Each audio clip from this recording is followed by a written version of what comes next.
is completely free, but is technically free to stay here. I wonder how much those cost to rent. We're Kalyn and Joseph, and after spending an epic and expensive summer in Alaska, we're attempting to RV Florida for cheap or free. Whoa, I smell like a cookie. This week, we share a hidden gem in Central Florida that is your best chance at spotting gators in the wild. They're so cute though. Yeah, we could take one of those home. Plus, we find a new to us boondocking spot that costs less for a yearly permit than most campgrounds do for one night. What is that? That's a swamp buggy right there. A swamp buggy? And things get a little personal this week as we revisit the house we sold 6 years ago to do full-time RV life. Do you think you're gonna have feelings? I don't know. It's different. Do we have regrets over this life-changing decision?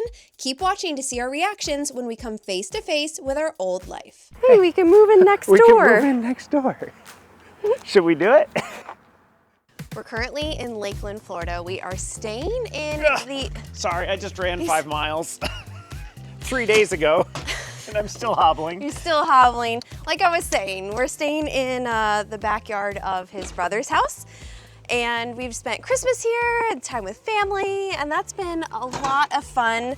But today, we're going truck shopping. So we told you in our 2025 What's Next video, and we'll have a link to that in the description, that our plans for this next year, one second while I get a seatbelt on. Safety first. That our plans for this next year included a new truck, possibly a new rig, but the truck comes first. And a lot of people have said, I would just keep this truck is running. And I understand that because we haven't broadcast the issues that we have with this truck. First of all, this truck has 175, let me do that over again. This truck has 275,000 miles on it. It has an oil leak that I think may be a head gasket. It has a coolant leak. It has had constant DPF and EGR issues. Let's see, service engine soon light is on. That's a sensor that's gone last I knew. We always reassess, do we put the money into this truck? And we've continued to do so. I would say we spend about between $2,000 to $3,000 a year since we've had the truck, and we bought it in 2019 when we started RV Life. So it's 6 years under full-time RV Life use, which is like 20 to 26,000 miles a year that we put on it, just traveling all over the United States. So it's so far it's been better to put in the amount of work, the money into the truck than it is to have a truck payment. But it's just gotten to the point where the truck payment and a newer or new to us truck is making a lot more sense. And on top of that, peace of mind. The peace of mind of knowing that your truck probably isn't going to break down in the next few miles. So while we're at the stoplight, let's talk about the wish list that we have for the truck. I'll see if I can get it out before it turns green. We want either a Ford F-350, F-450, or a Ram 3500, 3500, yeah. Because we want more towing capacity. Green. Oh, we didn't make it. We want more towing capacity. We're kind of at the max towing capacity with this rig and this truck, and we just want to be able to have a little bit more flexibility with whatever rig comes next. And so that's number one on the list. Number two, we'd like a comfortable interior, and we also want lots of light to come into the interior, because I don't know if you know this, but we have this YouTube channel. It's called Open Roading. You should go follow it, subscribe, like our videos. It's cool stuff. But we've noticed, without a sunroof, and I know this is gonna sound super oh, first world problem, but without a sunroof, it's really hard to film inside the truck, and you may have noticed we do that a fair bit. So we're hoping to find a sunroof. If it can have a lighter interior, that's good, but the more light that we can get in here, the better. We're looking for low mileage, because like I mentioned, with the EGR and DPF systems, they're always gonna have problems, and the further you drive it, the longer you go, eventually those problems are going to crop up. So the lower mileage we can get, the further those problems are away. Okay, we got another traffic light. As far as brand is concerned, we are not brand loyal. We've had this Ford for 6 years now. I believe the RV has only ever been towed by a Ford. The previous owner owned a Ford, but we could see ourselves going with a Ram. As you know, Wild RV Life drives a Ram. Our friends Untethered actually switched from a Ford to a Ram, so we're gonna try that out as well and just kind of see what we like better. I hear good things about the Ford F-450 when it comes to turning radius and knowing my ability to get us stuck into situations that are difficult to get out of. This is a big pickle. I could see where that would be a big plus. And when he says low mileage, we're talking like under 100,000 miles. Because I know that, like, you think when you buy a new vehicle, you want to have like maybe only 20,000 miles or 30,000 miles on it, and like a little old lady grandma has only driven it to church and to the grocery store, and you hear all that stuff.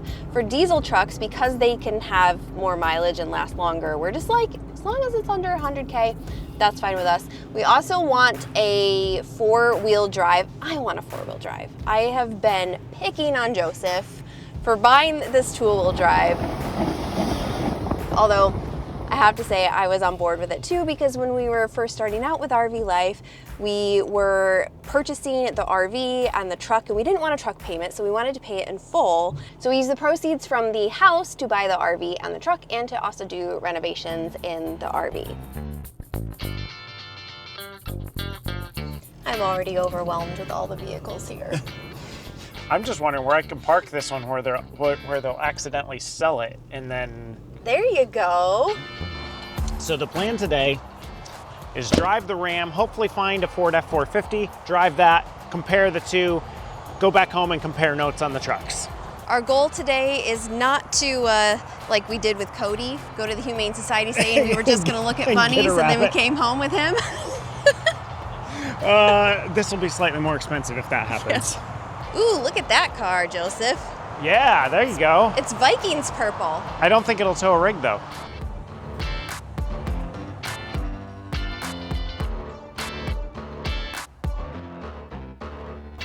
Is this a tradesman? This is the This is the tradesman. Okay. I think you're gonna miss it. Yep, you missed it. Ooh. Man, that's a difference.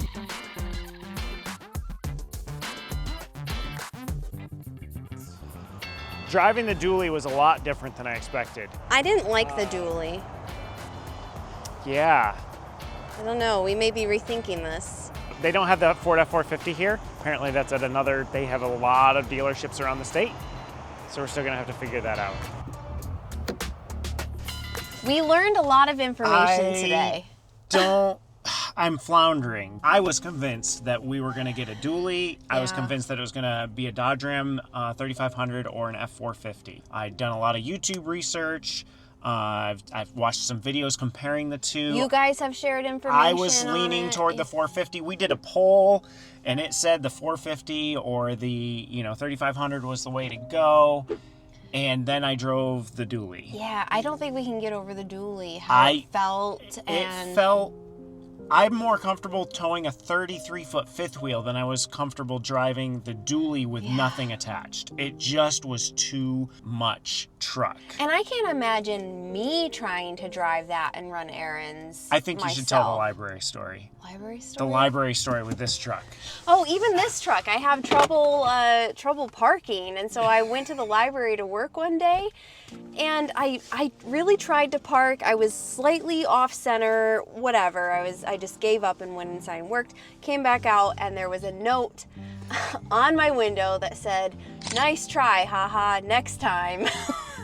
So just imagine the dually. I can't even imagine. You've gotten to the point where you're comfortable with this truck driving. You struggle with parking. You don't like parking, and we just park far away. You know. So I think what we've done today is we've narrowed our choices down, because it was originally basically one truck. Basically just one truck. So I think we're leaning towards the Dodge Ram 3500, but a single wheel, which they do not have here. Right. I think we just keep our eyes open. Okay. We know what we want now. We got the information. Yep. How does it feel to be driving your own truck again? Single wheel, great. You Love were it. literally shaking. First of all, so nervous. First of all, the truck had 170 miles on it, so I'm like, I'm gonna run the fender into something and scrape something. You almost hit the curb. I almost hit a curb, but I don't, no dually for me.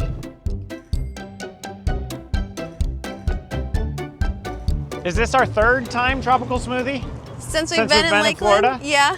We've missed this place. We have so missed it. What, the chicken ranch flatbread? You have that? That one. Got our smoothies. No, this smoothie is not on the menu. I was gonna say, there's a secret. So, their best smoothie, Kalyn would disagree, but it's the Very Berry Cranberry. It was just a holiday smoothie, I think 3 years ago, but I have never had, it's not on the menu, but I've never had a tropical smoothie cafe turn me down when I asked for the very berry cranberry. Try it, it works. These are like the best smoothies ever. Man, this Thank place, you. Thank you.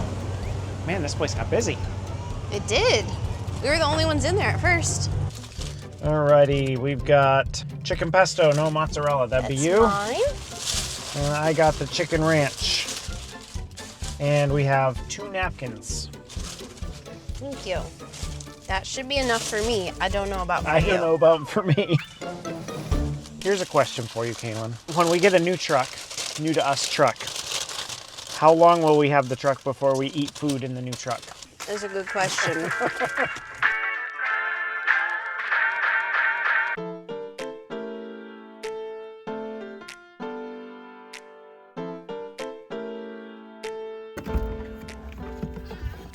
Before we explore the hidden gem, we actually had to come back to the house and RV because, well, we got to pick up a different car, not a new truck, and we've got to pick up a few stragglers.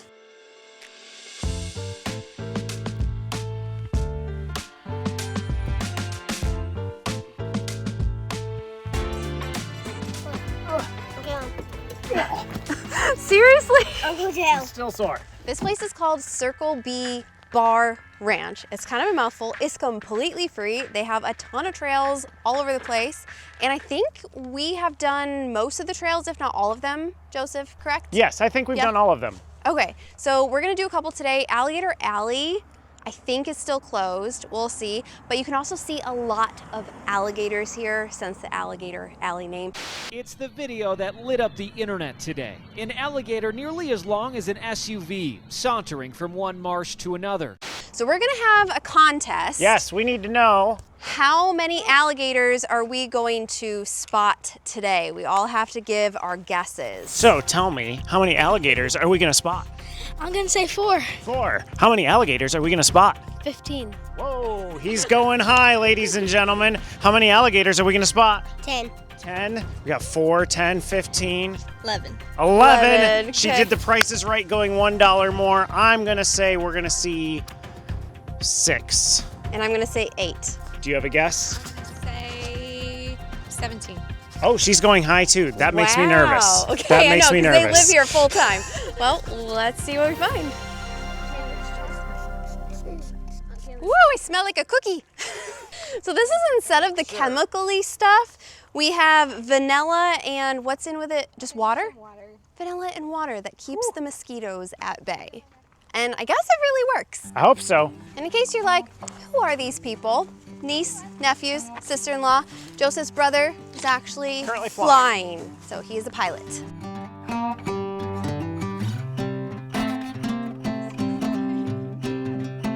Do you see any?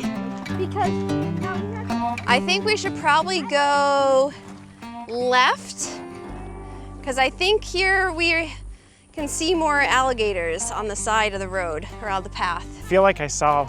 Did you see something over here? No. It looks like one, but it's not. There's a bird back there. Oh, we don't care about birds right now. We're just looking for gators. It's hard to tell the difference between a gator found one. and a mud. Did? Oh yeah, there's one. Found one. You got one? We got one. One. Straight back Oh, through there. the See the stripy tail? stripies? I see the stripy tail. That's one. Whoa, he's big. Where is he? Oh yeah. He's super big, right in there. So I'm not feeling good about our 4 and 6 guests at the moment. No, not really. We're like 100 yards in, and we've already seen 2. Whoa! Wow. Don't get pooped on. This is how it happens right here. Don't open your mouth. Did you see an alligator? Little butt and tail in the grass. I want to find one a little bit closer to get better footage of, but not too close.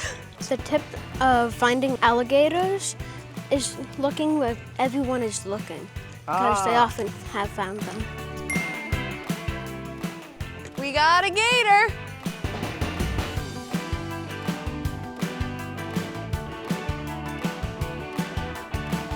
We went from 5 to 12 in a hurry. I'm 6 and we just rocketed past me. I was 10. It was like, look, there's a mama, we're at 6. Oh, there's a baby, there's another baby, there's another baby. Yeah, we're at 12. So much for my number. They're so cute though. Yeah, the babies are cute. We could take one of those home. Skater 17. 17. Massive fella. So that was 17 alligators along the Marsh Rabbit Run Trail. You actually see a ton more on Alligator Alley, which is down here. It's been closed because of the hurricane. So if you do come after it's back up and running, make sure you hit that, because when I say a lot, like dozens. We rate this hidden gem a 5 out of 5 alligators. You absolutely have to come. I just smacked him. You absolutely have to come check this out. If you are between Orlando and Tampa, Lakeland is right in between those two on I-4. And Emily, my sister-in-law, is the winner, because we should have let her guess first and then all of us guessed off of that number. We saw a total of 18. I think we all kind of stopped counting after we got to 17. Yeah. Come visit. Is this a hidden gem, everybody? Yes. All right. And the one other winner is all of us, because the vanilla bug spray works amazing. That was, solid 10 0 out of 10. 0 bugs. The alligators didn't come out of the water and eat us. So just vanilla, water, spray it. It works. Did you get everything I did. pumped up? Yeah, so that tire was 20 pounds light. I'm gonna assume the trailer's good until the TPMS tells us otherwise, because they've been holding pressure well. So I'm just gonna put this away. Whoopsie. What did you do? I popped this off without turning it off, so it suddenly had no pressure. Classic Joe. We're hitting the road again today. We're headed to a new boondocking spot, which is right outside Punta Gorda, which happens to be just north of where we had our house in Florida.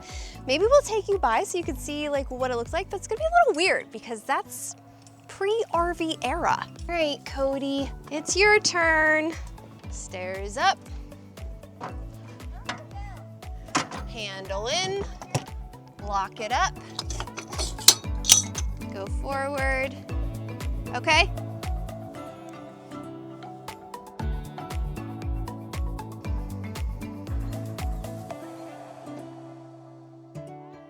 Bye.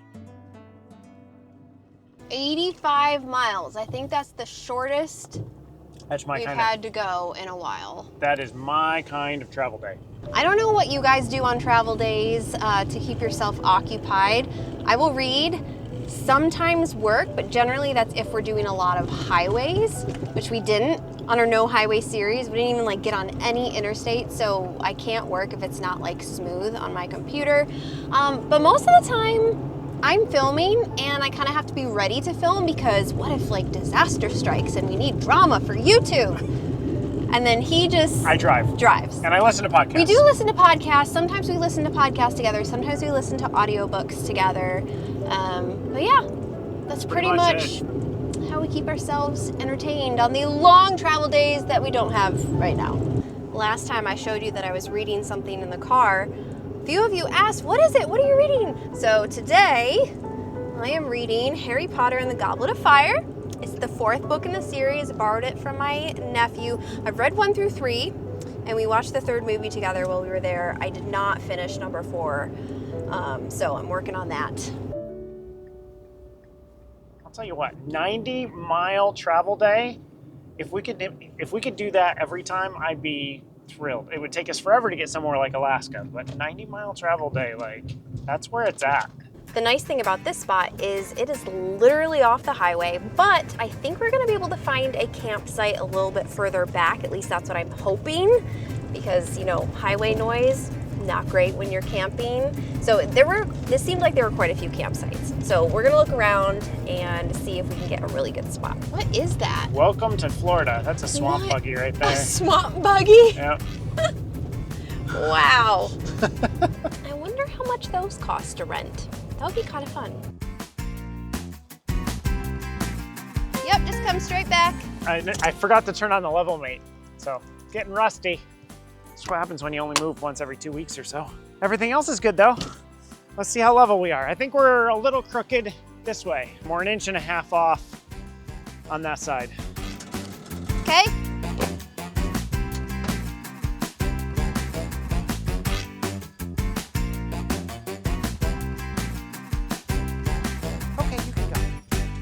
With the humidity today, I am starting to second guess this doing Florida for cheap or free. Because if we had full hookups, we could have air conditioning. And that would feel so nice right now. I think it's supposed to get colder later I on think this so. week. We're supposed to have a freeze or frost warning. I don't know Yeah. if it comes this far south. You're about to get like, no. No, what are you doing? She was wiping her face in the grass, which can only mean one thing. There's probably poop in the there. grass. Yeah. Come on, Trin. This way. This is Babcock Webb Wildlife Management Area. There's quite a few campsites. I think there was like close to 90 when I was making a reservation. So it is technically free to stay here. And when I say that, I mean like it's free to get a campground reservation on one of the sites. You do have to make a reservation through Florida Fish and Wildlife. But you also have to do an annual recreational permit through Go Outdoors. That's where you can buy one. And I think that's like $29, but it's for the entire year. So I think we're staying here 9 to 10 days for 29 bucks. Florida boondocking spots are not at all like the boondocking spots you're gonna find in Utah, Colorado, in the sense that there's a lot of like random restrictions. Like this particular one is only open during hunting season. Then there's other ones that are only open like between hunting seasons. So we're gonna leave some links in the description for this specific one so that you can kind of get an idea of like if you wanna come visit this park, what the rules are and when you can be here.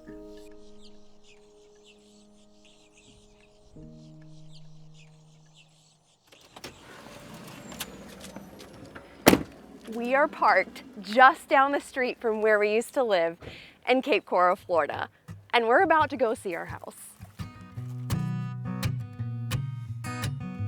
I wish we could tell you that we haven't seen our old house since we started RV life almost 6 years ago, because that would be a little bit more dramatic. It'd be more YouTube awesomeness. Yes. But we've seen it once before. We did. Actually, I drove by a couple of years ago after a hurricane came through. They had some roof damage on the house then. But this whole area has like built up insane. Just driving down, like there's a whole new RV park with like hundreds of sites just down the road. And with RVs that look like we might not be able to fit in with the be cool allowed. kids there. And extra housing development. Yep, so all it's kind over. of crazy because we were on like the outskirts of Cape Coral and it was just like swampy land. Yeah, we had woods in our backyard. Yeah, so to see it built up is weird. I'm pretty sure there's still woods there now, but if I were a betting man, I would say in a decade, there'll be a housing community behind where we used to live. Do you think you're gonna have feelings? Well, this is the weird one for me. Like I can see our old house in Binghamton and our old apartment here, and there's no issues with it. This one is a little different because this is the life we gave up for RV life. This is the house we pulled out of the Penske truck 6 years ago to buy our RV and move into it. So am I gonna have feelings? I don't know. It's different. I don't have regrets, and I don't think if the house was for sale that I'd be like, okay, let's quit, let's buy the house back. But it is a little different. How about you? My feelings? I'm not gonna want the house back, but we had a lot of good memories there and in the surrounding area that it's still a home, you know, it's still one of our homes. So we'll see. I see it. They painted it. They did. It's like vomit brown. Hopefully they don't follow the channel. Yeah, because the lighter brown was lighter. Yeah. Like a cream color, and then there was like a rust terracotta orange for the door and the garage door, which is what we had bought it at, and we just never painted it. But oh, that's so weird. That's so weird. Not much else has changed though. No. They got the roof fixed. My favorite feature was that window in the living room. Yep. Because that was just really pretty. Hey, we can move in next door. We can move in next door. Should we do it? They haven't gotten rid of that shrub in the back. That shrub in the back was an absolute pain because it grows like a weed. And so you like trim it back and 2 days later, it's like out of control again. You can tell probably by this whole segment that landscaping Was not, and lawn care was not his forte. I have to admit, that is like the best selling point for RV life for me is I haven't had to mow a lawn in 6 years. It's been amazing. So all the feels? Not really, because it doesn't look like the house that we had. I think because they repainted it and they did some different stuff with like the shrubbery and things. So it's like, I've got memories there, but it looks completely different. So I don't know if that makes sense. For me, the whole trip down here has been a little like different, I guess. That's the only word I can use to describe it, because we went by the place I used to work. We went by our old apartment, which that's in a sketchy end of town, was when we lived there too. And so to me, it has kind of re-solidified that I think we made the right decision at the right time. Like, it was time to move on when we left. And one thing I didn't remember that maybe has increased is the traffic. I can't believe how many cars have been zooming by on this road, and I really don't think it was that busy when we lived here. So kind of going along with everything building up, there are just more and more people moving to this area, and actually like Florida in general. I do think one of the things that we were successful with RV life, and that is walking, because this was our walk. We had the same walk every day. Every single day. And you would get bored.